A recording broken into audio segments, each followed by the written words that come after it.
وفوض امری اللہ ان اللہ بصیر بالعباد حسبنا اللہ ونعم الوکیل نعم المولا ونعم النصیر ولا حول ولا قوة الا باللہ العلی العظیم اعوذ باللہ السمیع العلیم من الشیطان اللعین اللعین الرجیم بسم اللہ الرحمن الرحیم الحمدللہ الذی جعلنا من المتمسکین بولایت علی بن ابی طالب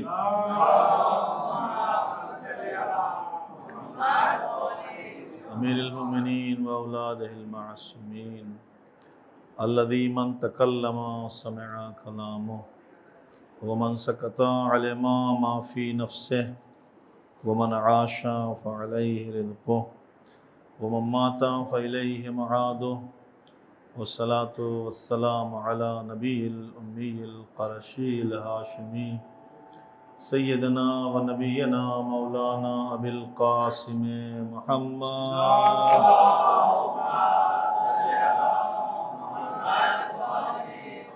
وآلہ اہل بیتہ الطیبین الطاہرین المعصومین المظلومین المنتخبین المنتجبین الذین اذھب اللہ عنہم الرجس وطہرہم تطہیرا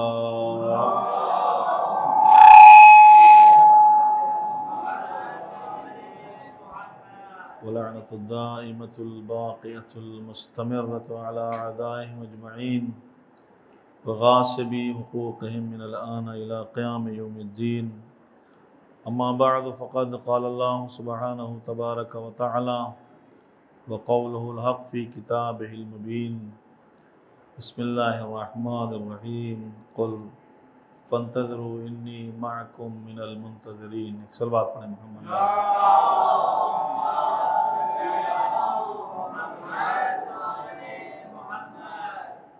میری گفتگو کا عنوان ہے انتظار امام زمانہ۔ اگرچہ یہ جو موضوع ہے وہ مخصوص ہے اور آج کے اور اس وقت کے اعتبار سے ہمارے عقائد اور ہمارے جذبات اور ہمارے وقت کے امام کے حوالے سے ہیں، جو جب یہ کہا جاتا ہے انتظار امام زمانہ تو ہمیں سمجھ میں یہ آتا ہے کہ جو ہمارے زمانے کے امام ہیں ان کے انتظار کے بارے میں گفتگو ہوگی، تو اس لحاظ سے یہ لوگ موضوع مخصوص ہے، مگر میں اس کو تھوڑا عام کرتا ہوں اور جنرل جو ہے اس موضوع کو گفتگو کرنے کی کوشش کرتا ہوں کہ جو انتظار ہے یہ ایک پیغمبر کی حدیث کے مطابق عبادت بھی ہے، انتظار کرنا عبادت بھی ہے، اور جب کبھی عبادت کا ذکر ہوتا ہے تو اس عبادت میں تمام صاحبان ایمان شامل ہوتے ہیں۔ ایسا نہیں ہے کہ اس میں صرف ہم ہی شامل ہیں اور یہ مرتبہ اور یہ سلسلہ اور یہ سعادت ہمارے ہی حصے میں ہے، بلکہ ہم سے پہلے جو گزرے ہیں ان کے حصے میں یہ سعادت آئی۔ خداوند کریم کی عبادت، اللہ کی اطاعت، پروردگار عالم کی وحدانیت کا اقرار، یہ ساری چیزیں عبادت میں آتی ہیں، اور یہ عبادت پہلے بھی گزرے ہوئے لوگوں نے کی ہے، بلکہ انتظار ایک ایسی عبادت ہے کہ جس میں تمام انبیاء بھی شامل ہیں، مرسلین بھی شامل ہیں۔ اور چونکہ گفتگو ہے انتظار امام کی، تو امام یعنی لیڈر، جو انسان کو، جو بشر کو خدا تک پہنچانے والا ہے اور جو انسانیت کو نجات دینے والا ہے اور جو انسان کو اللہ کی بارگاہ تک کامیاب لے جانے والا ہے، اس کو کہتے ہیں امام۔ اسی لیے قرآن مجید نے یہ ارشاد فرمایا اللہ نے قرآن مجید میں کہ قیامت کے دن ہم ہر شخص کو اس کے زمانے کے امام کے ساتھ بلائیں گے، اس کے زمانے کے امام کے ساتھ بلائیں گے، اور یہ بات طے ہے کہ اگر امام نجات پائے گا تو امت یقیناً نجات پائے گی، اگر امام نجات نہیں پائے گا تو امت بھی نجات نہیں پائے گی۔ جس کا امام ہی پھنس جائے گا تو اس کی امت آگے کیسے بڑھ سکتی ہے؟ تو ایک سلوات پڑھیں کیا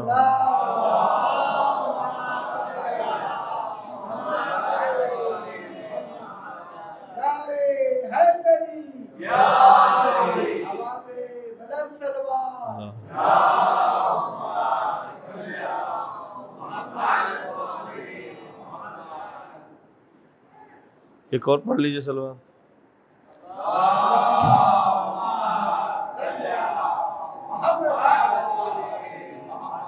اور یہ بیچ میں جگہ کیا فرشتوں کے لیے چھوڑی سب، وہاں سب بیٹھ گئے؟ تو ویسے تو آپ کمفرٹیبل بیٹھے ہیں، لیکن یہاں بھی کمفرٹیبل ہی ہوں گے، تھوڑا آگے بیٹھ جائیں گے تو اچھا ہوگا۔ فرشتے اپنی جگہ خود بنا لیں گے، معصومین خود بنا لیں گے۔ دیوار سے ٹیک لگانے کے لیے ان کے لیے ہے کہ جن کی کمر میں درد ہوتا ہے۔ آپ کی کمریں سیدھی ہیں، ایک صلوات اور پڑھے محمد۔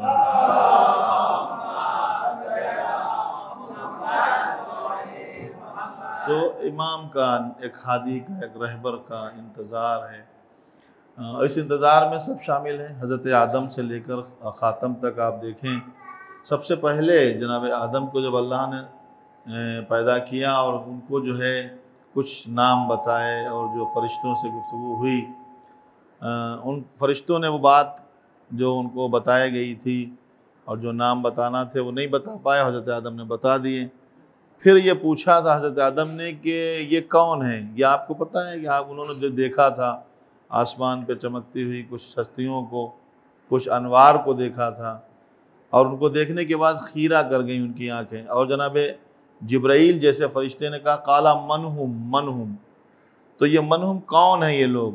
جب ان کو ایک ساتھ دیکھا تو جبرائیل نے کہا منہم، تو اس زمانے سے لے کر وہ منہم ان کے دماغ میں رہا کہ کون ہے۔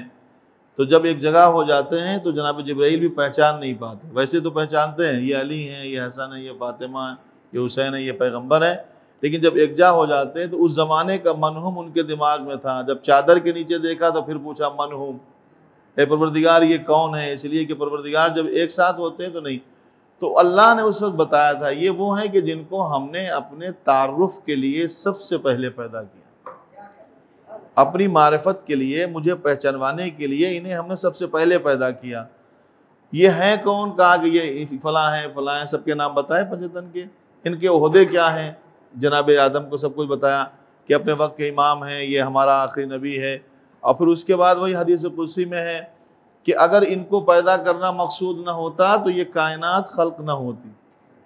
ان کو پیدا کرنا مقصود، اچھا نبی سے ڈائریکٹ بات ہو رہی ہے، اگر میرے حبیب اگر آپ کو پیدا کرنا مقصود نہ ہوتا تو ہم افلاک کو پیدا نہ کرتے۔ پھر دوسری حدیث میں کہا کہ اگر علی کو پیدا کرنا مقصود نہ ہوتا تو ہم آپ کو پیدا نہ کرتے۔ اور پروردگار پھر تیسری حدیث میں کہتا ہے، اسی حدیث میں تیسرا جملہ ہے، اگر زہرا کو پیدا کرنا مقصود نہ ہوتا تو نہ آپ کو پیدا کرتا نہ علی کو پیدا کرتا۔ تو یہ اس وقت بتا دیا کہ پوری دنیا ان کے لیے بنی ہے، یہ رہیں گے کہاں کا، ابھی تو آسمان پہ لیکن آئیں گے۔ تو جس زمانے میں حضرت آدم نے دیکھا تھا تو پوری زندگی حضرت آدم اس بات کے منتظر رہے، اس آنے والے کے منتظر رہے۔ حضرت آدم نے بھی انتظار کیا، حضرت آدم انتظار کر رہے ہیں کہ ہمارے بعد کون آئے گا۔ اور ہر نبی کی ذمہ داری یہ ہے کہ جو بعد میں آنے والا ہے اس کے بارے میں بتا کے جائے کہ ہمارے بعد کون آئے گا، اور جو بعد میں آیا ہے اس کی ذمہ داری یہ ہے کہ جو پہلے گزر گیا ہے اس کی تصدیق کرے کہ وہ جو آئے تھے وہ اللہ کی طرف سے تھے۔ یہ دو ذمہ داریاں نبی کی ہوتی۔ تو یہ عبادت اتنی عظیم ہے، انتظار، کہ حضرت آدم بھی منتظر ہیں کہ ہمارے بعد کون آئے گا، حضرت نوح بھی منتظر ہیں، حضرت ابراہیم منتظر ہیں کہ میرے بعد کون آئے گا۔ ہر ایک شخص اپنے بعد میں آنے والے کا منتظر ہے۔ توجہ چاہتا ہوں، بعد میں آنے والے کا منتظر ہے۔ اور 1,24,000 انبیاء اس نبی کی آمد کے منتظر ہیں کہ جس کے کلمے کی بنیاد پر انہیں رسالت ملی ہے، اور اس وسیع کے آنے کے منتظر ہیں کہ جس کی ولایت کے اقرار کرنے پہ موسیٰ رہے، عیسیٰ رہے، نوح رہے، ابراہیم رہے۔ کیا آپ کو پتہ ہے آج 10ویں امام کی حدیث ہے کہ جب پوچھا تھا پروردگار عالم کے نبی نے کہ میرے مالک یہ جو فرشتے بیٹھے ہیں اتنے سارے، ان کے ساتھ میں یہ اور کون؟ کہا کہ یہ ہمارے انبیاء ہیں، ان سے پوچھو۔ حضرت موسیٰ، عیسیٰ، ابراہیم جب موجود تھے آسمان پر، کہ ان سے پوچھو کہ تمہیں رسالت کس بنیاد پہ ملی ہے؟ تو سب نے ایک زبان ہو کر یہی کہا تھا، آپ کی رسالت کا اقرار کرنے کی وجہ سے اور علی کی ولایت کا اقرار کرنے کی وجہ سے۔ اگر ہم علی کی ولایت کا اقرار نہ کرتے تو شاید ہمارے پاس رسالت بھی نہ ہوتی، نبوت بھی نہ ہوتی، امامت بھی نہ ہوتی۔ جو ملا ہے ولایت علی کے اقرار پہ۔ تو ہم یہی کہتے ہیں جب موسیٰ کو رسالت بغیر علی کے نہیں مل سکتی تو آپ کو جنت بغیر علی کے کیسے مل سکتی؟ ایک صلوات بھیجے محمد و آل محمد۔ یہ سارے کے سارے ایک کم 1,24,000 انبیاء اس بات کے انتظار میں ہیں کہ وہ بعد میں آنے والا کون ہے. سب نے انتظار کیا ہے. ہر ایک انتظار کر رہا ہے کہ وہ آج جس کی وجہ سے دنیا پیدا ہوئی، اور ہم آپ کو تھوڑا اور آگے لے جائیں. دیکھیے یہ سلسلہ آپ ختم نہیں ہوا، یہ آدم سے سلسلہ شروع ہوا اور چلتا چلا آیا. سورہ دہر انتظار کر رہا ہے کہ روٹیاں جائیں اور میں اتر جاؤں. آئے انما یرید اللہ کا انتظار کر رہی ہے جب یہ جمع ہوں تو ہم پہنچیں. تاج ولایت انتظار کر رہا ہے کہ جب علی کو ہاتھوں پہ اٹھایا جائے تو ہم جائیں. سمجھے؟ آئے ولایت یہ کہہ رہی ہے کہ علی انگوٹھی دیں تو ہم اتر کر نیچے جائیں. جبرائیل انتظار کر رہے ہیں حسن پیدا ہوں تو ہم جھولا جھلانے جائیں. کعبہ انتظار کر رہا ہے علی کی مادر گرامی ادھر آئیں تو ہم اپنی آغوش پھیلائیں. تلوار انتظار کر رہی ہے علی بلائیں تو ہم جائیں اور ذوالفقار بن کے ان کے ہاتھوں میں چلتے رہیں. ایک صلوات بھیج دیں محمد و آل محمد.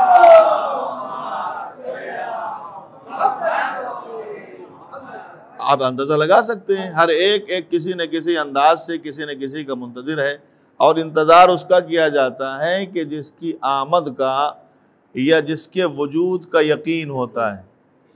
سمجھے کہ نہیں سمجھے؟ اچھا میں آپ کو تھوڑا سا دوسری طرف لے جاؤں. آپ میری بات سمجھ رہے ہیں نا؟ مائک پہ دھیان مت دیجئے، میری آواز پہ دھیان دیجئے. آپ تک پہنچا ہی دوں گا کیسے نہ کیسے کر کے. نہیں بولے گا تب بھی زور سے چلا کے پہنچا دوں گا. ایک صلوات بھیجے محمد والا.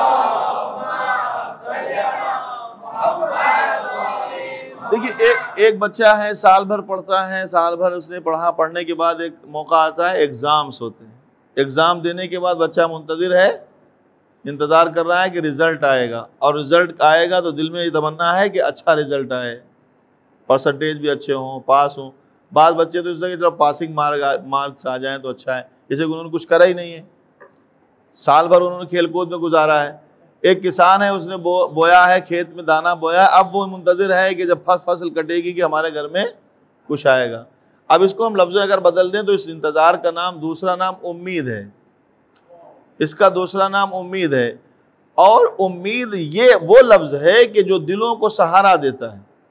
جب کبھی دل ٹوٹتا ہے تو امید بنتی ہے، پھر دل ٹوٹتا ہے پھر امید بنتی ہے. اور سب سے زیادہ امید بندھانے والی وہ جگہیں ہیں، وہ بارگاہیں ہیں کہ جہاں کوئی بھی خالی نہیں جاتا. در حسین ایک ایسا در ہے کہ جس پر کوئی بھی امیدوار خالی نہیں جاتا. ایک انسان ہے، آج کچھ پریشانی ہو گئی کہ اس کو امید ہے کل اچھا ہو جائے گا، کل اچھا ہو جائے گا، ٹھیک ہے نہیں؟ تو یہ منتظر ہے کہ ہم نے گیہوں بویا ہے تو گیہوں ملے گا. وہ منتظر ہے ہم نے بزنس کیا ہے، پیسہ لگایا تو ملے. لیکن شرط یہ ہے کہ انتظار کرنے سے پہلے آپ کچھ کریں بھی. بچے نے پیپر میں کچھ لکھا ہی نہیں ہے تو کیسے منتظر ہوگا کہ رزلٹ آئے گا ہم پاس ہو جائیں گے؟ تو 0 نیلی آئے گا نا سیدھا سیدھا. ایک شخص گھر میں بیٹھا رہا، کھیت بویا ہی نہیں ہے، اسے بیج ڈالا ہی نہیں ہے، تو کیسے منتظر ہوگا کہ فصل آئے گی؟ کب آئے گی؟ جب اس میں وہ کھیت میں کچھ ڈالے گا، جب کھیت میں بوئے گا. تو انتظار کرنے سے پہلے ضروری ہوتا ہے کہ اس کے وجود کا یقین ہو، اور جب تک وجود کا یقین نہ ہوگا انتظار بیکار ہے. آپ سوچ رہے ہیں کہ بھائی فلاں چیز ہے، جب جو چیز ہے ہی نہیں اس کا انتظار اگر کر کے بیٹھیں گے آپ تو کیسے ہوگا؟ آپ یہ سوچ رہے ہیں کہ فلاں چیز آ جائے ہمارے پاس، فلاں چیز ہمیں مل جائے گی، جس کا وجود ہی نہیں ہے. عنقا ختم ہو چکا ہے، آپ سوچ رہے ہیں عنقا ہمارے سر پہ بیٹھ جائے گا تو ہم بادشاہ بن جائیں گے، تو عنقا ہے ہی نہیں آج کل. تو جو چیز ہے ہی نہیں، جس کا وجود نہیں، اس کا انتظار نہیں. تو جس کا انتظار کیا جاتا ہے پہلے یہ طے کیا جائے کہ اس کا وجود ہے کہ نہیں ہے، اس کا وجود ہے کہ نہیں. اب یہاں پہ بہت سارے اعتراضات ہیں، لوگ پریشان ہیں نا. اب جس کے بارے میں ہم کہنا چاہتے ہیں اس کی عمر اتنی لمبی ہے، خداوند کریم نے اس کی عمر اتنی لمبی دی ہے کہ جب کہا جاتا ہے کسی کے سامنے تو پریشان ہو جاتے ہیں. اچھا اب دوسرے لوگ پریشان ہو تو پریشان ہو، مسلمان پریشان ہو جاتے ہیں، کہتے ہیں اتنی لمبی عمر کیسے ہو سکتی ہے؟ 1100 سال کوئی زندہ کیسے رہ سکتا ہے کہ نہیں؟ 1100 سال کوئی زندہ کیسے رہ سکتا ہے؟ اچھا پہلے تو ہم عقلی بات بتاتے ہیں، پھر بعد میں نقلی بات بھی بتاتے ہیں. عقلی نقلی سمجھتے ہیں؟ عقلی جو عقل میں آ جائے، نقلی جس سے روایتیں بتاتی ہوں، یہ حدیث بتاتی ہو یا جبکہ قرآن بتاتا ہو. عقلی بات سمجھ لیجئے. جو مسلمان تعجب کرتے ہیں کہ وہ اتنے سال تک زندہ کیسے ہے، اس کا وجود کیسے ہے، جس کے انتظار میں ہم لوگ ہیں. ان کو یہ پوچھا گیا، ہم نے جو پوچھا مولانا صاحب سے کہ جو اعتراض کر رہے تھے کہ آپ بلا وجہ کی باتیں کرتے ہیں، اتنی لمبی عمر کیسے ہو سکتی، تو ہم نے ان سے پوچھا کہ کیا کبھی آپ جو ہے اللہ کے راستے سے پھسلے، کبھی کوئی گناہ کی طرف متوجہ؟ کہاں یہ کون کراتا ہے گناہ؟ تو کہہ لے یہ تو شیطان کراتا ہے، شیطان۔ اچھا یہ ایسا آدمی ہے، ایسا ہے، مطلب آدمی نہیں ہے، یہ ایسی ذات ہے کہ جو اس سے سبھی لوگ ڈرتے ہیں، امیر غریب، علماء تو زیادہ ہی ڈرتے ہیں، انما یخشی اللہ من عبادہ العلماء، سب سے زیادہ تو علماء ہی ڈرتے ہیں، کیونکہ انہی کی گردن پہلے دبوچتا ہے یہ۔ اگر ایک عالم کو پکڑ لیا تو سمجھ لو پوری قوم کو پکڑ لیا۔ اسی لیے پیغمبر نے کہا جب عالم درباری ہو جائے تو دامن چھوڑ دینا، جیسے کہ درباری عالم کو جو ہے شیطان پکڑے رہتا ہے، پھر وہ آپ کو سیدھے راستے پہ نہیں لے جائے گا۔ تو سبھی ڈرتے ہیں۔ اچھا ہمارے یہاں ڈرتے ہیں، دوسرے ممالک پہ چلے جائیے وہاں بھی ڈرتے ہیں، سعودی عرب میں تو اتنا ڈرتے ہیں کہ اس کا پتلا بنا لیا اور اس کو جو ہے حج کے درمیان میں اس پہ پتھر مارتے ہیں، دیکھا ہوگا آپ نے، رمی جمرات اٹھا رہے ہیں، پتھر مار رہے ہیں۔ اچھا بھائی وہ شیطان تو نہیں ہے، کہ اس کو کیوں مار رہے ہیں؟ دیوار پہ پتھر پھینک رہے ہیں، کہا کم سے کم دل کی بھڑاس تو نکل رہی، یہ کم وقت یہاں پہ ظاہر ہوا تھا، اس کا پتلا بنا لیا۔ تو اب یہ شیطان کب تھا؟ تو کہ آدم کے زمانے میں دشمن تھا۔ تو آدم کا زمانہ کب تھا؟ ہزاروں سال گزر گئے، ہزاروں سال کا پرانا بڈھا وہ تو ختم ہو گیا ہوگا، وہ تو مر گیا ہوگا، اب تو اس کی ہڈیاں بھی نہیں بچی ہوں گی بھائی۔ ارے کہ مولانا کیسی باتیں کرتے ہیں؟ ارے وہ زندہ ہے۔ کیسے زندہ ہے؟ کہ اس کو خدا نے زندہ رکھا ہے۔ ارے میاں جو اللہ اپنے دھدکارے ہوئے کو زندہ رکھ سکتا ہے وہ اپنی حجت کو زندہ نہیں رکھ سکتا ہے۔ ایک صلوات بھیجے محمد والے محمد۔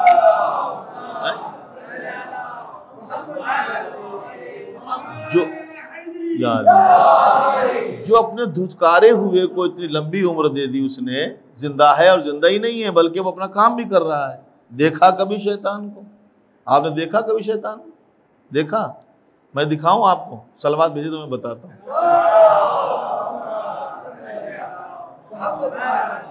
اچھا ایک نہیں ہے، دو ہیں، دو طرح کے شیطان ہیں۔ یوسوس فی صدور الناس من الجنۃ، اچھا دونوں سے بچنا ضروری ہے، دو ہیں تو دونوں سے۔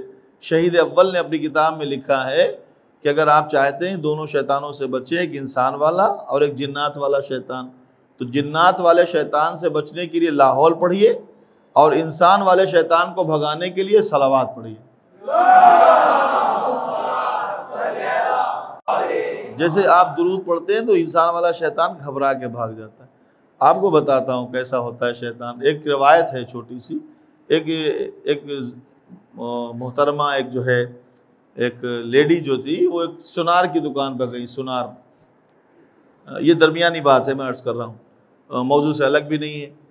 وہ جب پہنچی سونار کی دکان میں، اس سے کہا کہ مجھے شیطان کی تصویر چاہیے، اسٹیچو، شیطان کا اسٹیچو بنا دو مجھے، ایک مجسمہ۔ تو اس نے کہا سونار، سونار جانتے ہیں جو زرگر ہوتے ہیں، جو زیورات بناتے ہیں؟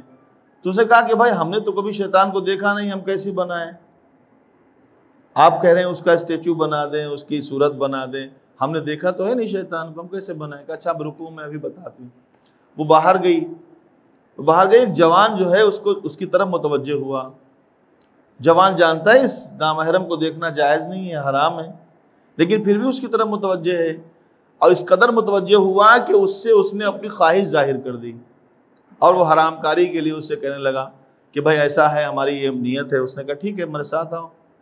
وہ لے کے آئی، آنے کے بعد وہاں اسی سونار کی دکان پہ کہا یہاں بیٹھو، بٹھایا، اور اس کے کان میں کچھ کہا، سونار کے چلی گئی۔ جب چلی گئی تو دیر ہو گئی، 1 گھنٹہ 2 گھنٹہ 3 گھنٹہ، تو 2-3 گھنٹے ہو گئے۔ تو اس جوان نے پوچھا بھائی وہ کہاں گئی محترمہ جو تھی، وہ لیڈی جو تھی وہ کہاں گئی؟ تو کہا وہ تو اپنے گھر چلی گئی۔ ارے کہا مجھے یہاں بٹھایا، میں انتظار کر رہا ہوں۔ کہ اصل میں انہوں نے مجھے کہا تھا کہ شیطان کی تصویر بنا دو، مجسمہ بنا دو، تو میں نے کہا میں نے تو شیطان کو دیکھا نہیں، انہوں نے آپ کو لا کے بٹھایا اور میرے کان میں کہا ایسی بنا دو۔ ایک صلوات بھیجے محمد والے محمد۔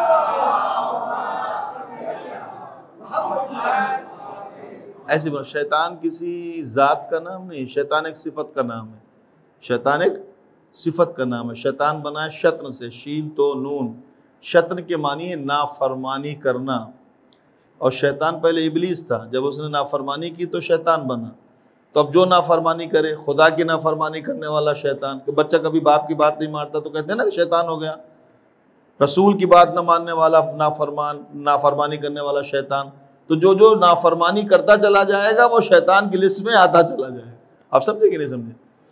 تو اب ایک تو بات یہ ہو گئی، دوسری بات قرآن سے کہنے، قرآن سے بتائیں۔ تو قرآن میں ایک آیت ہے جناب یونس کے بارے میں، خلاق عالم فرماتا ہے کہ اگر انہوں نے میرا ذکر نہ کیا ہوتا تو میں مچھلی کے پیٹ میں انہیں قیامت تک رکھتا، قیامت تک رکھتا، شکم ماہی میں جناب یونس کو قیامت تک رکھتا۔ تو جو خدا شکم ماہی میں یونس کو قیامت تک زندہ رکھ سکتا ہے تو فخر یونس کو پردے غیب میں زندہ کیوں نہیں رکھ سکتا؟ ایک صلوات بھیج دے محمد و آل محمد۔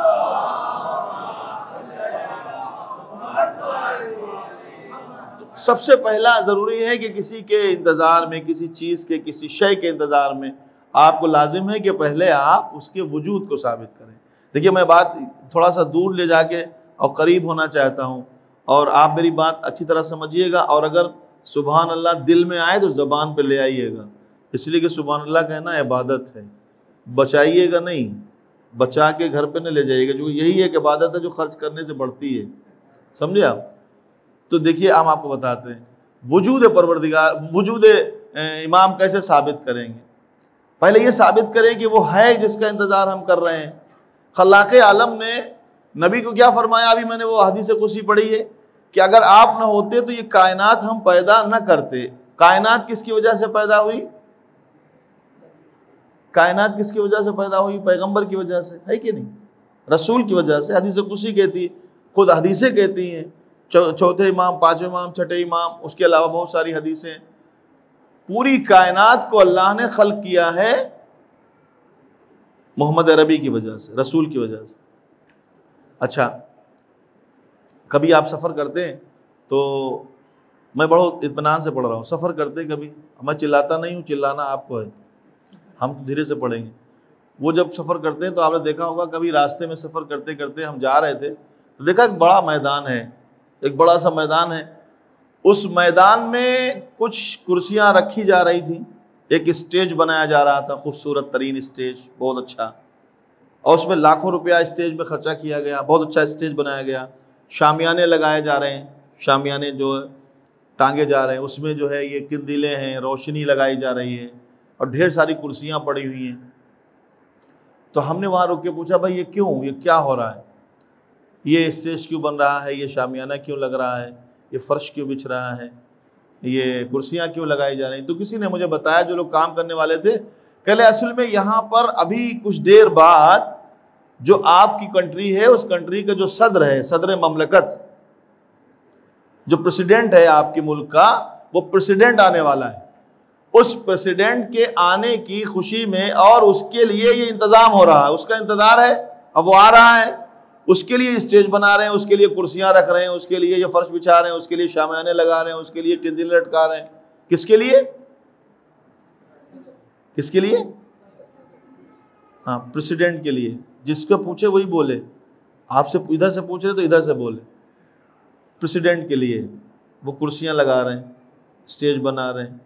اچھا، جو کرسیاں لگائیں، کبھی آپ نے دیکھا ایسا اسٹیج کہ جب کرسیاں لگتی ہیں تو ایک عام پبلک کے لیے ڈھیر ساری کرسیاں سامنے رکھی ہوتی ہیں، اور کچھ کرسیاں خاص ہوتی ہیں جو وہاں اس کے پاس رکھی رہتی ہیں۔ وہ رکھی تھی، بیچ میں ایک کرسی رکھی تھی بڑی سی، بیچ میں ایک بڑی سی کرسی رکھی تھی جس میں صدر مملکت بیٹھے گا، برابر میں 6 کرسیاں ادھر ہیں، 6 کرسیاں ادھر ہیں، 12 کرسیاں رکھی، ان کے اوپر لکھا ہوا ہے ریزرو سیٹ، ان کے اوپر لکھا ہوا ہے، اسٹیکر لگا ہوا ہے ریزرو سیٹ۔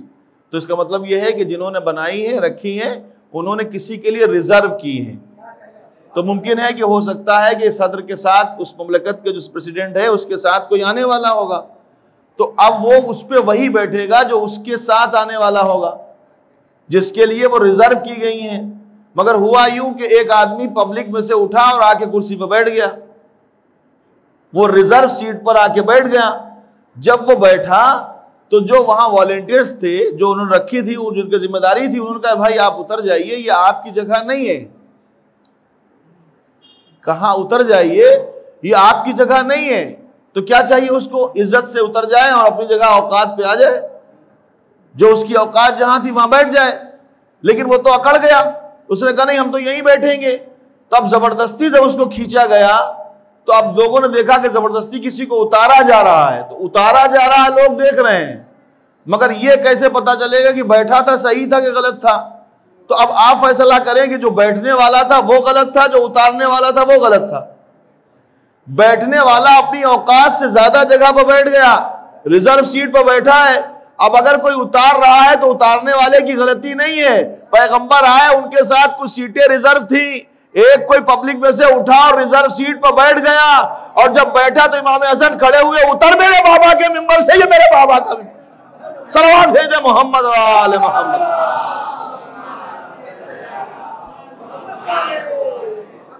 یہ میرے بابا کی جگہ ہے،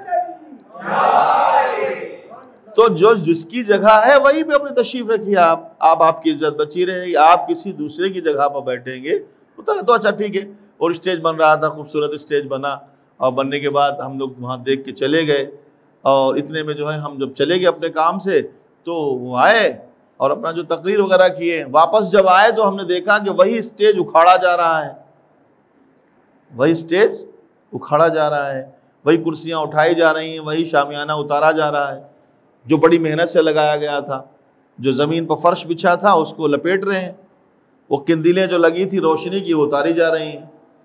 تو جب اتنا محنت کر کے لگائی تھی سب اتار رہے ہیں، تو ہم نے ان سے پوچھا جو اتار رہے تھے، ہم نے کہا بھائی لگا رہنے دو، اتنی محنت سے آپ نے اسٹیج لگایا، اس کو کیوں اتار رہے ہیں، کیوں توڑ کھول رہے ہیں، یہ شامیانہ کیوں اتار رہے ہیں، یہ فرش کیوں لپیٹ رہے ہیں، یہ قندیلیں کیوں اتار رہے ہیں، ان کو لگا رہنے دو۔ انہوں نے کہا نہیں، اصل میں جس کی وجہ سے لگا تھا وہ تو چلا گیا۔ میری بات سمجھے آپ؟ جس کی وجہ سے اسٹیج بنا تھا وہ تو چلا گیا، تو نہ اب اسٹیج کی ضرورت ہے، نہ اب شامیانے کی ضرورت ہے، نہ فرش کی ضرورت ہے، نہ اب قندیلوں کی ضرورت ہے۔ جس کی وجہ سے بنا تھا وہ تو آیا اور چلا گیا۔ تو پروردگار عالم تو نے کہا یہ پوری کائنات محمد کے لیے بنائی۔ 28 صفر 11 ہجری میں محمد تو چلے گئے، اب جبرائیل کو بھیج دے زمین کا فرش لپیٹ لیں، میکائیل سے کہہ دے آسمان کا شامیانہ اتار لیں، اسرافیل سے کہہ دے سورج اور چاند کی قندیلیں نوچ لیں، یہ پوری زمین ویسے ہی ہے، سورج اور چاند ویسے ہی چمک رہا ہے، آسمان کا شامیانہ ویسے ہی لگا ہے، جس کی وجہ سے لگا تھا وہ تو چلا گیا، یہ آج کیوں باقی ہے؟ اسی لیے بتانا چاہتا ہوں کہ آج بھی کوئی محمد ہے۔ صلوات بھیج دے محمد و آل محمد۔ آج بھی کوئی ہے جس کی کیا لگتا ہے یہ پورا زمین کا دسترخوان ہمارے لیے بچھا ہے؟ ہماری تو 2 رکعت نماز ایسی بھی نہیں کہ ایک ٹائم کا ناشتہ مل جائے، ایک وڑا پاؤ مل جائے، ایسا بھی کوئی سجدہ ہے آپ کا؟ ایک وڑا پاؤ برابر بھی سجدہ ہم نہیں کر پائے، یقین نہیں ہے۔ ویسے تو اس کا فضل ہے کچھ بھی دے دے۔ تو یہ پورا زمین کا شامیانہ، یہ آسمان کی سے بارشیں، آپ نے سورہ ہم پڑھا ہے نا، سورہ ہم، اس کی ترجمہ آپ سنتے ہیں کیا ہے؟ اس کا ترجمہ ایاک نعبد و ایاک نستعین، اہدنا الصراط، اس کے بعد کیا ہے؟ ہاں، ان کا راستہ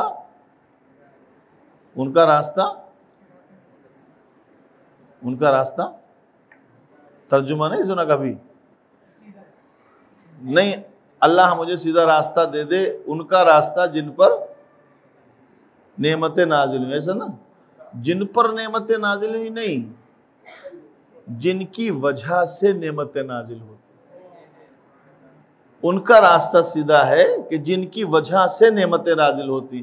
ہاں کیا لگتا ہے ہوائیں ہماری وجہ سے چلتی ہیں، یہ سورج ہماری وجہ سے چمکتا ہے، یہ چاند ہماری وجہ سے روشنی دیتا ہے، یہ بارش ہماری وجہ سے ہوتی ہے، یہ زمین جو ہے ہمیں غذا ہماری وجہ سے دیتی ہے؟ نہیں، ہمارے لیے نہیں، یہ وقت کی حجت کے لیے دسترخوان دنیا بچھا ہوا ہے۔ اب یہ اور بات ہے کہ حجت نے سب کے لیے عام کر دیا ہے، کھاتے رہو، مگر یاد رکھنا میری محبت کے ساتھ اگر کھاؤ گے تو عبادت پہ شامل ہوگا، ورنہ قیامت پہ اس کا جواب دینا پڑے گا۔ ایک صلوات بھیج دے محمد و آل محمد۔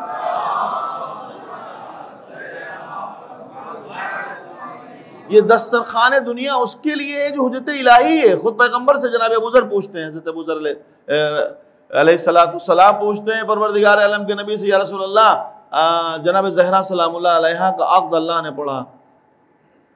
کس نے پڑھا؟ آسمان پر. کس کا عقد پڑھا؟ کس سے ہوا؟ ہاں حضرت مولا علی سے نا. مولا علی کس کے بیٹے تھے؟ اچھا میرے بیٹے کا نکاح حضرت آیت اللہ سستانی نے پڑھ دیا. میں کیا اتفاق سے قسمت ہوئی ہے ایسی. کاش تو آغا سستانی نے پڑھ دیا. آغا سستانی مرج وقت ہے. میں عراق سے جب ایئرپورٹ پہ اترا تو کیسے اتروں گا؟ سیدھا اتروں گا؟ ایک دم ٹیڑھا چلوں گا سیدھا ایسے. ایسا لگے کہ جم کر کے آیا. کوئی پوچھے گا سینہ پھلا کے رہوں گا کہ میرے بیٹے کا نکاح مرج وقت نے پڑھا ہے, میرے بیٹے کا نکاح مرج وقت پڑھا ہے. اگر کسی کے بیٹے کا نکاح مرج وقت پڑھ دے تو اتنا پھولے, اور جس ابو طالب کے بیٹے کا نکاح خود خدا پڑھ رہا ہے, ایک صلوات بھیج دے محمد و آل محمد.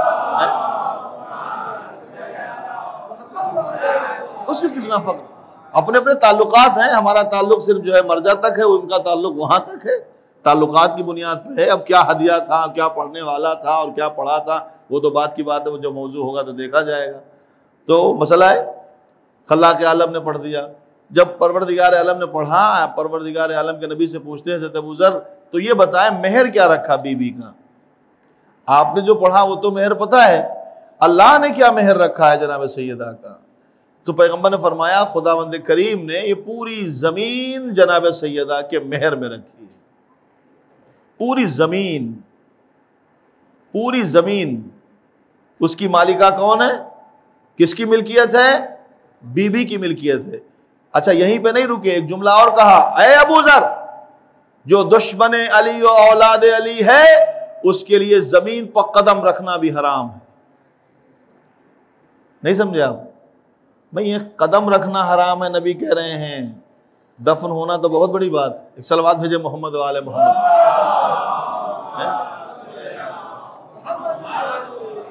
میرے باپ کی زمین ہے, اجدادی کھیت ہے میرا, اس میں کوئی لے جا کے زبردستی کسی کو دفنا دے تو میری مرضی, کب اکھاڑ کے پھینک دوں؟ لو ظلم و جور اٹھاتا ہے سر اٹھانے دو, پتہ چلے گا انہیں ذوالفقار آنے دو, پتہ چلے گا انہیں ذوالفقار آنے دو, پناہ پھر نہ ملے گی فرار سے, ان کو نکال دے گی زمین بھی مزار سے. ایک صلوات بھیج دے محمد و آل محمد.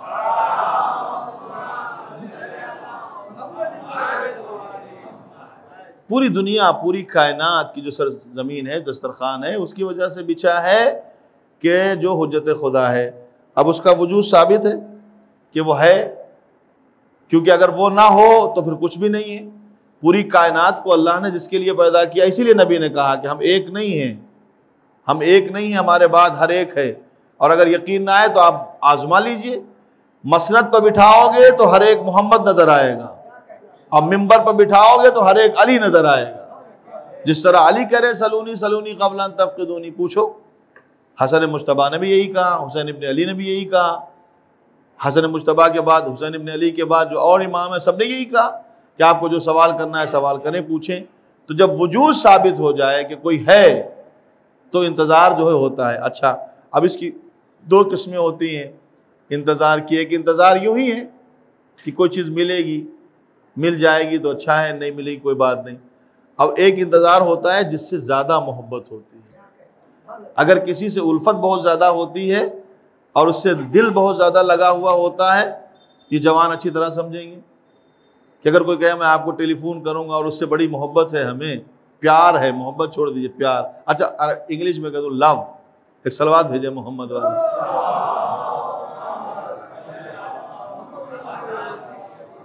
اس کے تین لفظ ہیں, محبت, مودت اور عشق. محبت جب کمال پہ پہنچتی ہے تو مودت بنتی ہے, مودت جب کمال پہ پہنچتی ہے تو عشق بنتا ہے. عشق خود کو اس میں گھولا دینا. عشق کیسا ہوتا ہے؟ جیسے شکر کا پانی میں گھل جانا. اب وہ پانی نہیں رہا, شکر نہیں رہی, اس کا تیسرا نام ہو گیا شربت, ہے کہ نہیں؟ یہ ہوتا ہے عشق. محبت کسی کو چاہنے لگے, مودت کسی کو بھی چاہنا, کسی کو بھی ماننا اور کسی کی بھی ماننا, کو بھی ماننا اور کی بھی ماننا. اور کو ماننا اور کی ماننا جب کمال پر پہنچ جاتا ہے تو عشق ہوتا ہے. اب جیسے وہ اٹھے ویسے اٹھو، جیسے وہ بیٹھے ویسے بیٹھو، جو وہ کھائے وہ تم کھاؤ، جو وہ چاہے وہ تم کرو، جو وہ پہنے وہ تم. ہمیشہ خیال رکھتے نا کہ اس کو کیا پسند ہے، چلنا کیسا پسند ہے، بال کیسے پسند ہے، بولنا کیسا پسند ہے، خیال رکھتے کہ نہیں رکھتے ہیں؟ تو یہ ہوتا ہے عشق. اور جب عشق بڑھ جاتا ہے تو انتظار میں اور زیادہ روح پیدا ہو جاتی ہے. جتنا جتنا محبت بڑھتی ہے اتنا اتنا انتظار اور زیادہ گہرا ہوتا ہے.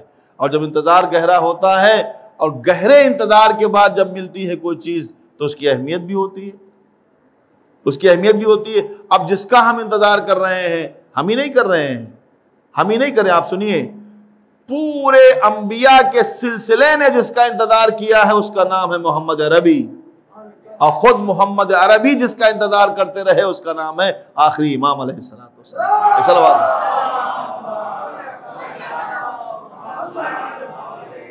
ہر ایک نے بتایا ہے، ہر ایک نے بتایا ہے کہ ہمارے پاس ہیں، آئیں گے ہمارے بعد جو آئیں گے ظلم و جور سے بھری ہوئی دنیا کو عدل و انصاف سے بھر دیں گے. عدل و انصاف سے کون؟ جس کے پاس عدل ہوگا. اب دیکھیں عرب، تاریخ عرب جب آپ پڑھیں گے، بہت توجہ چاہتا ہوں، ایک اور اچھی تھوڑا سا آپ کی خدمت میں کچھ عرض کر دوں تاکہ آپ کی جو ہے وہ تھکن دور ہو، آپ ریفریش ہو جائیں. ریفریش جانتے، ہم آپ کو ریفریش کرنے کی کوشش کر رہے ہیں. پیغمبر اسلام کے زمانے میں عرب کا جو تاریخ رہی ہے، پیغمبر سے لڑنے کے وقت جو ہے قرآن مجید نے ایک آیت بھیجی ہے جو آخری آیتیں ہیں دو. پہلی آیت جس میں یا ایھا الرسول بلغ ہے، اور اس کے بعد جب لاسٹ آیت ہے اس میں ہے الیوم اکملت لکم دینکم، آج دین مکمل ہو گیا. اور ساتھ میں دوسری آیت ہے الیوم یئس الذین کفروا، وہ لوگ جو کافر ہیں وہ مایوس ہو گئے. مایوس کیوں ہو گئے؟ چونکہ ان کے مقصد پورے نہیں ہوئے. مایوس ہوتے ہیں اسے کہتے ہیں اس کا مقصد پورا نہ ہوا. تو نہ تو ان کا مقصد ہجرت میں پورا ہوا تھا، نہ بدر میں، نہ احد میں، نہ خندق میں، نہ خیبر میں. تو نہ بدر میں آیت آئی، نہ احد میں آیت آئی، نہ خیبر میں، نہ خندق میں. کہیں آیت آئی؟ کب آئی؟ غدیر میں، جب علی کو مولا بنا دیا گیا. وجہ کیا تھی؟ ہجرت میں ہارے، کہا چلو چلتے مدینے میں گھیر لیں گے. بدر پہنچے، بدر میں ہارے، کہا احد میں گھیر لیں گے. احد میں ہارے، کہا خندق میں گھیر لیں گے. خندق میں ہارے، کہا خیبر میں گھیر لیں گے. ایک کے بعد انتظار تھا کہ ہم گھیر لیں گے، گھیر لیں گے، گھیر لیں گے. اچھا جب سب جگہ ہار گئے اور علی کی وجہ سے ہار گئے تو کہنے لگے چھوڑو جانے تو کوئی بات نہیں ہے، یہ کتنے دن محمد چلے جائیں گے، ان کا مشن ختم ہو جائے گا. مشن ان کے پاس کوئی بیٹا تو ہے نہیں جو آگے بڑھائے گا. تو ان کو مایوسی نہیں ہوئی. مایوسی کب ہوئی؟ جب نبی نے اپنے بعد ایک پورا سلسلہ بتا دیا اور قیامت تک کے لیے بتا دیا کہ قیامت تک میرے بعد علی، علی کے بعد حسن، 12 کے 12 نام بتا دیے. اور وہ آخری اس وقت تک رہے گا جب تک دنیا رہے گی، جب تک وہ رہے گا کائنات رہے گی. تو اب سب مایوس ہو گئے کہ اب اس دین کو کوئی خطرہ نہیں ہے. اب مایوس ہوئے، پیغمبر نے بتایا. اور احد میں تو یہ ایسے آئے تھے، توجہ چاہتا ہوں، احد میں تو ایسے آئے تھے، جب بدر میں ڈنڈے کھائے تھے انہوں نے اور بھاگے تھے تو احد کی تیاری کی تھی. جس کو مسلمان سب سے بڑا مسلمان سمجھتے وہی پیغمبر کے مقابل میں تھا.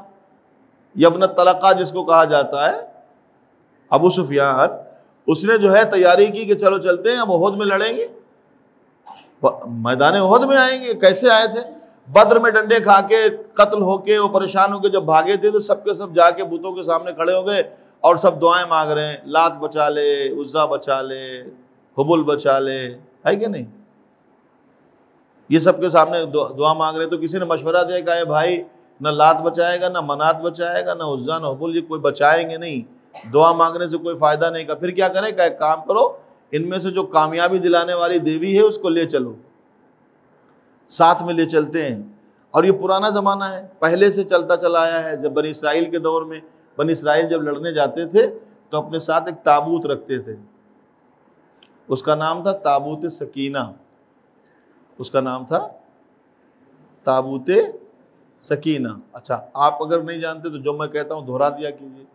کیوں اس کو تابوت سکینہ کہتے تھے؟ کہ وہ تابوت جب آگے آگے رہتا تھا تو کامیابی ملتی تھی. جب لوگ تابوت دیکھ لیتے تھے اپنے ساتھ تو اس میں ان کو سکون ہوتا تھا کہ اب ہم جیت جائیں گے. اس میں تھا کیا؟ اس میں انبیاء کے تبرکات رہتے تھے. انبیاء کے تبرکات، جو چیزیں انبیاء سے منسوب ہیں، ڈنڈا حضرت موسیٰ کا، سمجھے، حضرت سلیمان کی چٹائی، کچھ چیزیں جناب یونس کی طرف سے، کچھ جناب ایوب کی طرف سے جو چیزیں ملی تھی انبیاء کی، وہ اس میں رہتی تھی جو ان سے منسوب تھی۔ جناب موسیٰ کا ڈنڈا تھا، موسیٰ نہیں تھے نا، صرف ڈنڈا ہی تو تھا، موسیٰ کا ڈنڈا تھا، موسیٰ نہیں تھے۔ حضرت سلیمان کی چٹائی تھی، حضرت سلیمان نہیں تھے، اس تابوت میں رکھا تھا، تو وہ نسبت پر ان کو کامیابی ملتی تھی۔ اس کا مطلب یہ ہے کہ کچھ تابوت ایسے پہلے بھی اٹھائے گئے جن پہ نسبت سے ہوتا تھا، نہیں سمجھے؟ تابوتوں کا سلسلہ نسبت پر رہا ہے۔ اب مٹیریل مت دیکھیے گا، نسبت دیکھیے گا۔ یہ حسین کا تابوت ہے، یہ علی اکبر کا تابوت ہے، یہ عباس کا تابوت۔ ایک صلوات بھیجے محمد وآل محمد۔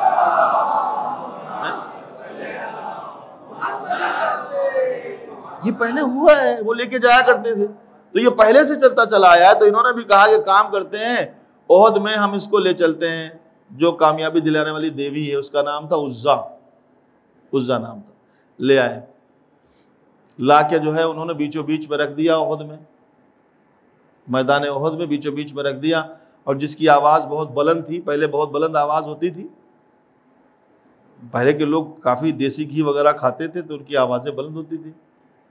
نہیں، ہم آپ کو ثبوت دے دیتے ہیں۔ آپ نے سنا ہوگا کہ آپ کی جو ہے حد ترخص کہاں سے شروع ہوتا ہے؟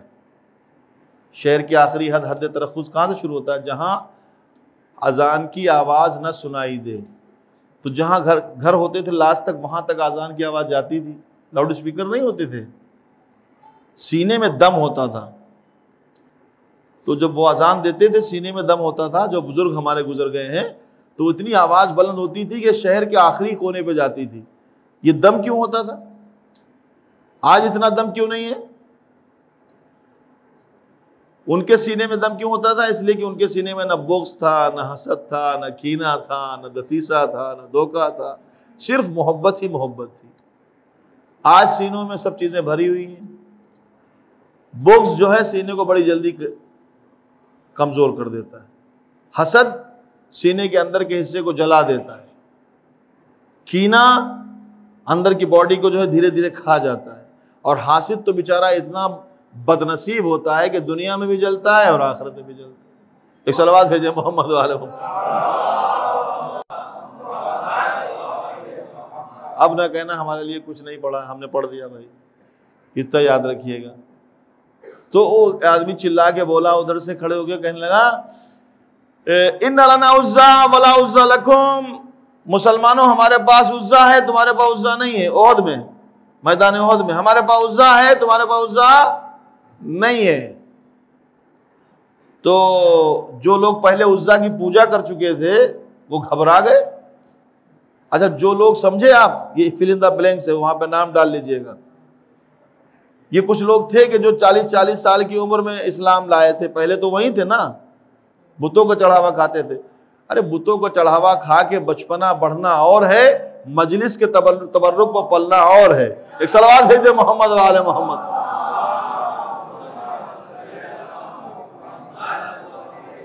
ہم بچپن سے مجلس کے تبرک کو پلتے ہیں بھائی، حسین کا تبرک ہے، مجلس حسین کا۔ تو اس مرتبہ جو ہے انہوں نے کہا ان لنا عزا ولا عزا لکم، تو وہ لوگ گھبرا گئے، نبی کے پاس پہنچے کہ یا رسول اللہ وہ تو عزا اٹھا لائے، وہ تو عزا اٹھا لائے، اب تو ہار پکی۔ تو نبی نے کہا اچھا کام کرو، علی کو بلاؤ۔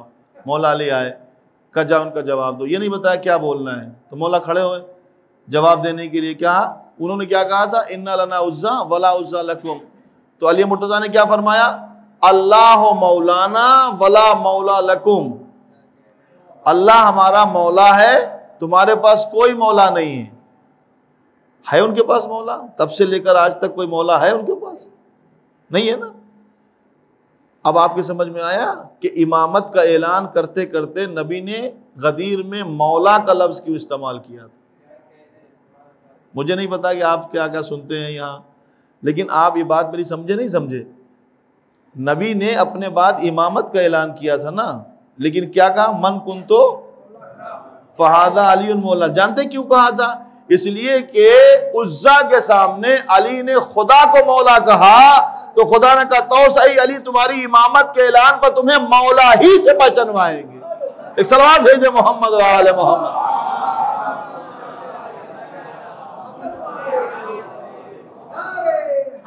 یا علی اللہ مولانا ولا مولا لکم. کہا تو مولا کا لفظ اب تم نے ہمیں مولا کہہ کے پہچانوایا تو میں بھی تمہیں مولا کہہ کے پہچانواؤں. من کنت مولا فہذا المولا. جب یہ کہا آپ دیکھیں نا. اچھا عرب کا مزاج تو بدلا نہیں, عرب ویسے ہی ہیں, خالی امامے اتر گئے سر پہ دوپٹے آ گئے. امامے لگاتے تھے پہلے, عربوں کا تاج تھا امامہ.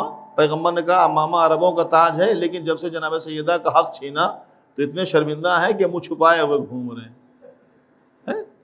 تو مگر مزاج وہی ہے, آج بھی آنکھ دکھاتے ہیں. اور کل کہتے تھے انا لنا عزا ولا عزا لکم, ہمارے پاس عزا ہے تمہارے پاس عزا نہیں ہے. آج کہتے ہیں انا لنا امریکہ ولا امریکہ لکم, ہمارے پاس امریکہ ہے تمہارے پاس امریکہ نہیں ہے. میاں کوئی جواب دے یا نہ دے, ہم آج بھی جواب دیں گے مہدی و مولانا ولا مولا لکم. صلوات سید محمد و آل محمد. ہمارے پاس بھی وارث علی ہے اور اس کا وجود ثابت ہے, وہ ہے, زمین اس کے لیے ہے اور ہم منتظر اس لیے ہے. تو جب انتظار کرنا ہے تو تیاری بھی کرنا ہے کہ وہ آئیں گے تو کیا پوچھیں گے, کیا چاہیے. 25 شرطیں ہیں, اب ساری تو ایک مجلس میں بیان نہیں کر سکتا, ٹائم بھی نہیں رہا ابھی.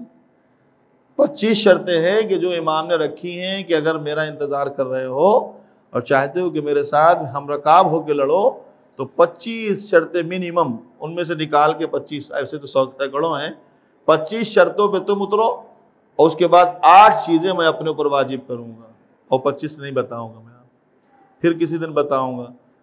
تو ہم انتظار کر رہے ہیں اس کا کہ وہ آئے. اچھا جب ہم نے دیکھا کہ وہ آئیں گے, یہ طے ہے کہ وہ آئیں گے, یہ طے ہے کہ وہ آئیں گے, یہ طے ہے کہ وہ ہیں, اور جب تک وہ آ نہیں جائیں گے دنیا ختم نہیں ہوگی, چاہے ایک دن بچا رہے اس کو ہی اللہ اتنا بڑا کر دے گا, اتنا لمبا کر دے گا کہ وہ آئیں گے اور حکومت کریں گے اور جو کرنا ہے ان کی ذمہ داری ہے عدل و انصاف سے بھریں گے. چونکہ تمام ادیان پر اس دین کو غالب ہونا ہے تو اس دین کو غالب کرنے کے لیے کون آئے گا. تو کہنے فلاں صاحب کے زمانے میں ارے بھائی غالب کیسے ہو سکتا ہے کسی کے زمانے میں؟ غالب تو اسی کے زمانے میں ہوگا یا جو خود غالب علی کل غالب ہو یا ابن غالب علی کل غالب ہو, اور کون غالب کر سکتا ہے؟ علی مرتضیٰ کے بعد جو ہے سلسلہ رہا تو اب وہ آئیں گے, بہت سارے کام ہیں ان کے, ان میں سے ایک کام ہے جو سب سے اہم ہے, انتقام خون حسین. انتقام خون حسین. آپ نے سنا ہوگا کہ جناب مختار کے زمانے میں حضرت مختار نے بھی بہت سارے قاتلان حسین کو مارا ہے. تو یہ انتقام نہیں تھا, یہ اپنے جذبات کا اظہار تھا. معصوم کے خون کا انتقام معصوم کے ہاتھوں ہی پورا ہوتا ہے. معصوم کے خون کا انتقام معصوم کے ہاتھوں ہی پورا ہوتا ہے. وہ آئیں گے اور وہ ہیں. اچھا جب ہیں تو پہلی بات جہاں سے میں نے مجلس شروع کی تھی وہیں پھر جاتا ہوں. تو پہلی بات جو میں نے کہی تھی کہ حضرت آدم آئے, 2 ذمہ داریاں تھیں. ایک اپنے بعد کے آنے والے کا نام بتائیں اور اپنے سے پہلے گزر جانے والے کی تصدیق کریں. جناب نوح نے حضرت آدم کی تصدیق کی, حضرت شیس نے, حضرت شعیب نے, حضرت یونس نے, سب نے ایک دوسرے سے اپنے پہلے کی تصدیق کی.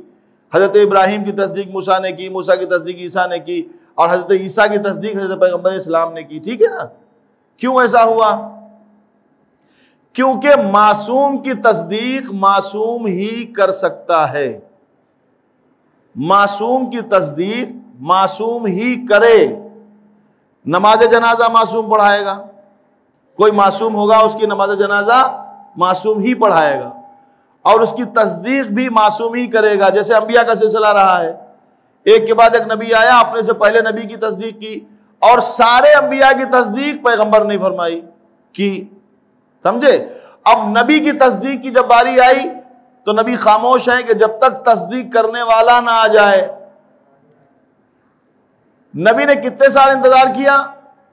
پہلے امام کا انتظار پیغمبر نے کب تک کیا؟ 40 سال کی عمر میں اعلان کیا, کم سے کم 30 سال انتظار کیا. مولائے متقیان رسول سے کتنے چھوٹے تھے؟ 30 سال. نبی پہلے امام کا انتظار 30 سال تک کرتے رہے, اور جب علی آئے تو علی نے نبی کی تصدیق کی, حسن مجتبیٰ نے علی کی تصدیق کی, امام حسین نے حسن مجتبیٰ کی تصدیق کی. سمجھے؟ پانچویں امام نے چوتھے امام کی تصدیق کی، چھٹے امام نے پانچویں امام کی، اس طرح سے سلسلہ چلا، 11ویں امام کی تصدیق آخری امام نے کی۔ بچپن کا عالم تھا، نماز جنازہ پڑھائی کہ نہیں پڑھائی؟ جعفر کو ہٹایا، ہٹو ہم پڑھائیں گے۔ اچھا اب ہم پروردگار عالم سے میرے مالک اب یہ بتا دے کہ جو آخری آئے گا، معصوم تو صرف 14 ہیں، امام تو 12 ہیں، کوئی 13واں امام تو ہے نہیں جو آئے گا امام کی تصدیق کرے گا۔ اب کیسے مسئلہ حل ہوگا؟ چونکہ تصدیق تو ہونا چاہیے کہ یہ امام ہے، جیسے آدم سے سلسلہ تو نے رکھا ہے اور تو ہی کہہ رہا ہے لن تجد لسنت اللہ تبدیلا، اللہ کی سنت میں تبدیلی نہیں ہوتی، یا تو کوئی 13واں امام بھیج یا پھر کوئی راستہ بتا کہ اسی لیے جناب عیسیٰ کو چوتھے آسمان کو میں نے رکھا ہے کہ جب یبن زہرا آئے تو یبن مریم مصلی بچھا کے تصدیق کرے۔ صلوات بھیج دے محمد و آل محمد۔ جب زہرا کا لال آئے تو مریم کا لال پیچھے مصلی بچھا کے تصدیق امام کرے۔ جناب عیسیٰ کو اسی نے رکھا ہے۔ اب جب ہم نے پوچھا کہ تاریخ سے ایک مرتبہ پوچھا کہ وہ آئیں گے تو کہاں سے آئیں گے، تو تاریخ نے کہا کہ وہ تو انتقام خون حسین لینے آئیں گے، تو کیا لگتا ہے کربلا سے آئیں گے؟ کہا نہیں، کربلا سے نہیں آئیں گے۔ اچھا نجف اشرف سے؟ نجف اشرف سے آئیں گے؟ نہیں آئیں گے۔ اچھا مشہد مقدس سے، کاظمین سے، سرہ مرہ سے، سرداب غیبت جہاں ہے وہاں سے، مدینے سے جہاں پیغمبر کا روزہ ہے، بی بی خود وہاں موجود ہیں، سب سے پہلے ان کا انتقام لینے والے ہیں۔ کہا نہیں، یہاں سے کہیں نہیں، نہ سرہ مرہ سے، نہ کربلا سے، نہ نجف سے، نہ مشہد مقدس سے۔ اچھا ہندوستان میں بہت چاہنے والے ہیں، تو یہاں کسی پہاڑی سے آ گئے ہوتے؟ ہندوستان کی کسی پہاڑی سے آواز دیتے چاہنے والوں کو، جہاں جہاں چاہنے والے؟ کہا نہیں، ان کسی جگہ سے نہیں آئیں۔ کہاں سے آئیں گے؟ کعبے سے۔ کعبے کے پاس آئیں گے، وہاں سے پکاریں گے، آنے والا آئے گا جس کا ہم انتظار کر رہے ہیں، وہ آئے گا، کعبے کے پاس آئیں گے اور وہاں سے آئیں گے۔ تو میں کہوں مولا آپ خون حسین کا بدلہ لینے آئیں گے تو کربلا سے کیوں نہیں آئے؟ وہاں سے آ گئے ہوتے، علی مرتضیٰ کے بیٹے ہیں نجف اشرف سے آ گئے ہوتے، آپ کے جد امجد سوئے ہوئے مشہد میں آ گئے ہوتے، وہاں سے کاظمین سے آ گئے ہوتے، سرہ مرہ سے آ گئے ہوتے، مدینے سے آ گئے ہوتے، یہ کعبے سے کیوں آئیں گے؟ تو جواب ملا تمہیں یا معلوم نہیں، لن تجد لسنت اللہ تبدیلا، جہاں سے پہلا آیا تھا وہیں سے آخری آئے گا۔ صلوات بھیجے محمد و آل محمد، تاکہ ابتدا سے انتہا مل جائے۔ جہاں سے پہلا آیا تھا وہیں سے آخری آئے گا اور پکارے گا کہاں ہیں وہ جو ہمارے چاہنے والے منتظر تھے۔ تو روایت کہتی ہے کہ صرف آواز سنائی دے گی، ایک قدم گھر سے باہر نکلے گا اور مولا کی خدمت میں بولے زمین سمٹ جائے گی۔ بعض لوگ پریشان ہوں گے، کیسے ہندوستان سے اتنی دور کعبہ ہے، کیسے پہنچ جائے گا؟ ارے میاں یہ بلانے والا کون ہے جانتے ہیں؟ کون ہے بلانے والا؟ کہ ابو تراب کا بیٹا ہے، تو تراب کی کیا مجال جو راستہ روک لے۔ ایک صلوات بھیج دے محمد و آل محمد۔ یہ ابو تراب کا بیٹا ہے جو بیٹھا ہوا ہے، جس کے انتظار کو حکم ہمیں دیا گیا، جو سب سے بڑی عبادت ہے اس زمانے میں، غیبت کے زمانے میں۔ مگر شرط یہ ہے کہ پہلے ہم تیار ہو جائیں۔ جب کوئی آنے والا ہمارے گھر میں ہوتا ہے تو اس کے لیے ہم تیاری کرتے کہ نہیں کرتے؟ اس کو کیا چاہیے، اس کو کیا پسند ہے، کپڑے کیسے پسند کرتا ہے، باڈی لینگویج کیسی ہونا چاہیے، یہ سب دھیان رکھتے کہ نہیں رکھتے ہیں؟ بچوں کو تمیز سکھاتے ہیں، بیٹا دیکھو فلاں صاحب آئیں گے، صلاۃ ایسے بولنا، ایسے بات کرنا، سلام کرنا وغیرہ وغیرہ، سب تہذیب سکھاتے ہیں۔ تو کیوں نہیں انتظار کرنے والے یہ سوچتے ہیں کہ جب وہ آئے گا، نہ جانے کب آئے گا، ٹائم تو بتایا نہیں ہے، وقت بتایا نہیں، سمت تو بتا دی ہے کدھر سے آئیں گے، ٹائم نہیں بتایا کب آئیں گے۔ روایتیں الگ الگ کہتی ہیں، وہ کوئی کچھ کہتا ہے، کوئی کچھ کہتا ہے، کبھی بھی آ سکتے ہیں، کبھی بھی آئیں گے۔ جب کوئی کبھی بھی آ سکتا ہے تو اس کے لیے ہر وقت تیار رہنا چاہیے، صبح و شام ہر جگہ انتظار کرنا چاہیے۔ اور یہ نہیں، یہ آپ ہمیشہ یاد رکھیے گا، امام آپ سے ایک لمحے کے لیے غافل نہیں ہیں، آپ کی تکلیف میں ان کو درد ہوتا ہے۔ جب آپ پریشان ہوتے ہیں تو آپ کے لیے دعائیں کرتے ہیں، مصلی پر بیٹھتے ہیں تو چاہنے والوں کے لیے دعائیں کرتے ہیں۔ کیوں؟ اس لیے کہ یہ سیرت ان کو اپنی جد ماجدہ سے ملی ہے۔ فاطمہ بھی دن بھر رات بھر بخار تھا، صبح کو اٹھی، ٹھنڈے پانی سے وضو کیا، مصلی پر بیٹھ گئیں، سب کے لیے دعا کی۔ امام حسن نے پوچھا مادر گرامی سب کے لیے دعا مانگی، اپنے لیے کچھ نہیں مانگا؟ کہ اولاً جار بعد دار، پہلے پڑوسیوں کے لیے مانگیں گے بعد میں اپنے لیے۔ جانتے ہیں سب سے زیادہ دعا کس کے لیے مانگتی ہیں بیوی؟ عزاداروں کے لیے، اور کہتی ہیں پروردگار ان عزاداروں کو سلامت رکھنا، ان کے بچوں کے لیے وہ گودیاں جو آباد ہیں ان کے لیے کہ پروردگار علی اصغر کے صدقے میں گودیاں آباد رہیں، ان جوانوں کے لیے کہ جو علی اکبر کی عمر کے ہیں، خدا آپ کے جوانوں کو سلامت رکھے۔ امام وقت منتظر ہیں، برابر میں وہ ذوالفقار ہے جو روتی ہے، امام اس کی گریہ کو سنتے ہیں، کیوں رو رہی ہے؟ حسین نے ہمیں جب اس لیے کربلا کے میدان میں گئی تو مجھ سے جو ہے ایک چھوٹے سے بچے کا جنازہ بھی دفنایا ہے۔ ذوالفقار روتی ہے، ذوالفقار تڑپتی ہے کہ کب وہ وقت آئے گا کہ جب حسین پر کیے ہوئے مظالم کا بدلہ لیں گے۔ پوچھا گیا سب سے پہلے بدلہ کس کا لیں گے؟ کہا سیدہ پہ کیے ہوئے مظالم کا۔ کون بی بی؟ جو کہہ رہی تھی سبت علیہ مصائب لو انہا سبت علیہ میں سرن لیالیا، بابا اتنی مصیبتیں پڑیں کہ اگر دنوں پہ پڑتی تو مثل رات کے ہو جاتے۔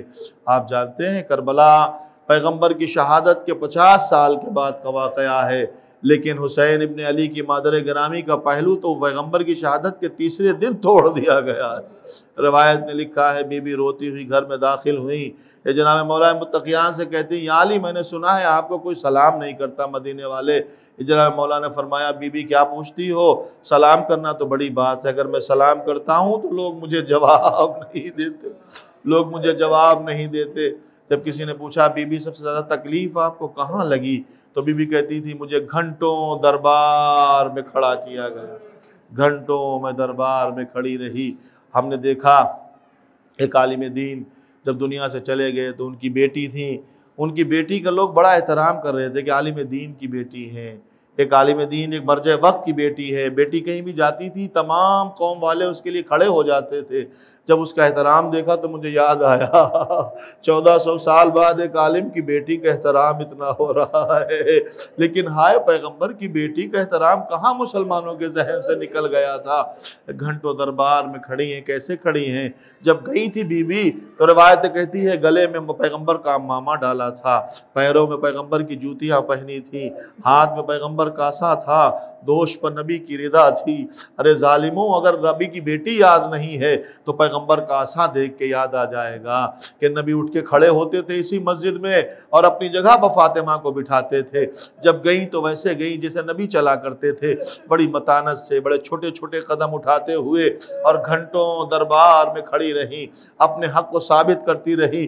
لیکن جب حق چھین لیا گیا اور وہ پیغمبر کی لکھی ہوئی تحریر پھاڑ دی گئی تو روایت نے لکھا ہے اسی چند گھنٹوں کے اندر فاطمہ پر اتنے غم پڑے ہیں کہ سر کے بال سفید ہو گئے، چہرے پر جھریاں پڑ گئیں، کمر جھک گئی۔ اب جو واپس آئی ہیں تو چل نہیں پا رہی ہے، ایک طرف ام ایمن سنبھالے ہوئے ہے، ایک طرف جناب فضہ سنبھالے ہوئے ہے، فاطمہ کے پیر زمین پر خط دے رہے ہیں۔ نبی کا مزار سامنے نظر آیا۔ بابا بابا آپ کے بعد مسلمانوں نے آپ کی بیٹی کا کیا کیا ہے، کیا حال کیا ہے؟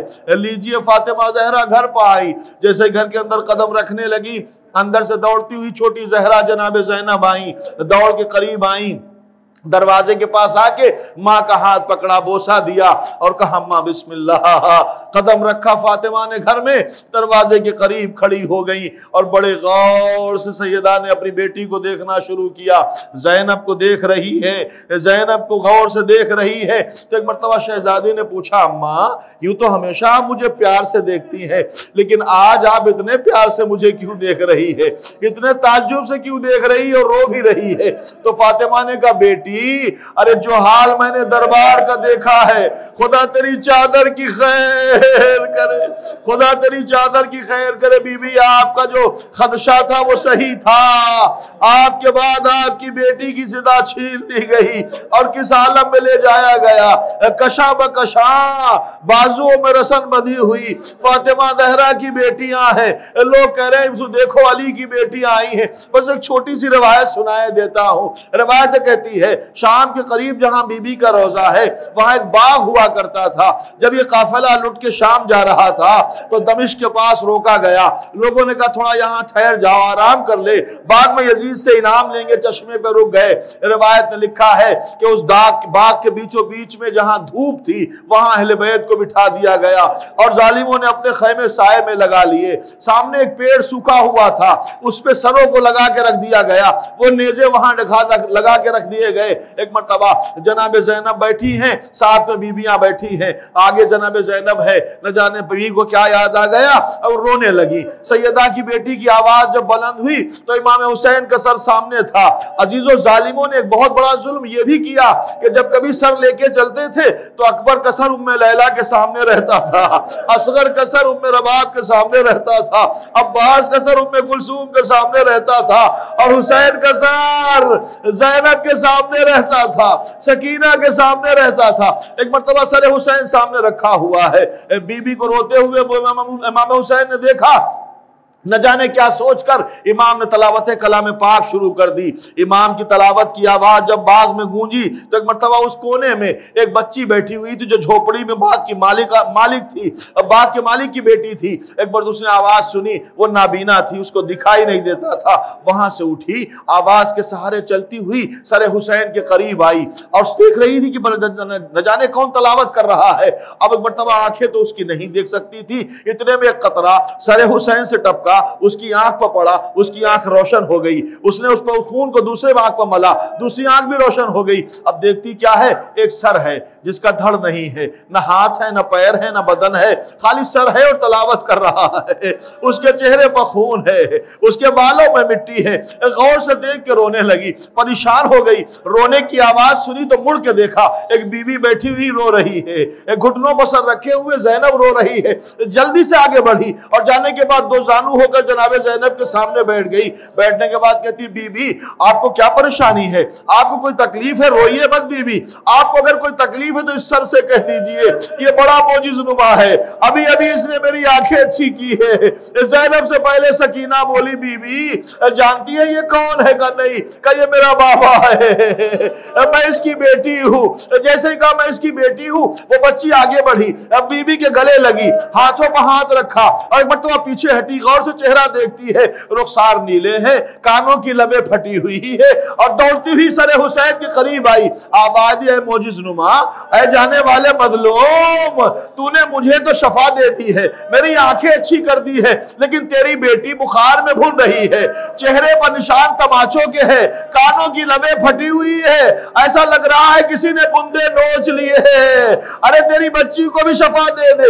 اتنا کہہ کے بے چین ہوئی اور تڑپ کے باغ کے کنارے آئی، باپ کو آواز دی، بابا جلدی آؤ، ایک معجز نما آیا ہے۔ باپ نے سوچا بچی گر نہ جائے، دوڑ کے باغ کے قریب آیا، بیٹی وہی رہو میں آ رہا ہوں۔ کہا نہیں بابا گھبرائیے نہیں، اب میری آنکھیں روشن ہو گئی ہے۔ کہا بیٹی تیری آنکھیں کیسے روشن ہوئی؟ کہا ایک معجز نما آیا ہے، اس نے مجھے شفا دی ہے۔ کہا کیسا ہے وہ؟ کہا اس کا دھڑ نہیں ہے، نہ ہاتھ ہے، نہ پیر ہے، نہ کاندھا ہے، خالی سر ہے جو تلاوت کلام پاک کر رہا ہے، اس نے مجھے شفا دی ہے۔ ایک مرتبہ باپ نے کہا بیٹی ارے جلدی چلو، میں دیکھنا چاہتا ہوں معجز نما کون ہے۔ ایک قدم باپ نے بڑھایا ہی تھا کہ بیٹی نے دونوں ہاتھ پھیلا کے کھڑی ہو گئی، ارے بابا آگے نہ آئیے گا، وہ اکیلا نہیں آیا، اس کی بہنیں بھی آئی ہیں، اس کی بیٹیاں بھی آئی ہیں، ارے بابا مصیبت یہ ہے کہ ان کے سر پر ادا نہیں ہے۔ زینب نے یہ بیان سنا، تڑپ کے نجف کر رک گیا، بابا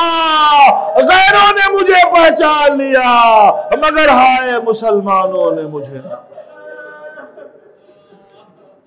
وَسَيَعْلَمُ الَّذِينَ ظَلَمُوا أَيَّ مُنْقَلَبٍ يَنْقَلِبُونَ إِنَّا لِلَّهِ وَإِنَّا إِلَيْهِ رَاجِعُونَ۔